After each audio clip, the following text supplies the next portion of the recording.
बैजनाथ गुप्ता जी बोल रहा हूँ और मेरा कहना है कि अल्लाह अगर जर्रे जर्रे में है तो देखा जा सकता है क्या? भाई साहब ने कहा कि अगर अल्लाह हर जगह हर जर्रे जर्रे में मौजूद है तो क्या देखा जा सकता है। ये हिंदू फिलॉसफी है कि अल्लाह हर जर्रे जर्रे में मौजूद है। कुरान के मुताबिक अल्लाह की ताकत, अल्लाह का इल्म सब जगह मौजूद है। अल्लाह लेकिन अर्श पे बैठे हैं। तो ये कहना अल्लाह सब जगह मौजूद है, ये इस्लाम की तालीम में नहीं है, ये हिंदू की तालीम में है। कि आप अल्लाह को देख सकते नहीं, इंसान इस दुनिया में इस जिंदगी में अल्लाह को देख ही नहीं सकते।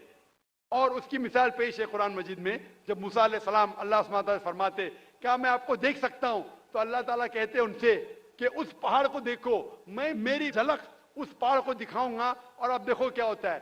तो उस पहाड़ को जब अल्लाह ताला सिर्फ झलक दिखाते हैं तो मूसा अलैहिस्सलाम उस पहाड़ को देख के बेहोश हो जाते। अल्लाह को तो देखा नहीं उनने, सिर्फ पहाड़ को देख के बेहोश हो जाते हैं। तो इंसान इस जिंदगी में अल्लाह सुब्हानहू व तआला को नहीं देख सकता।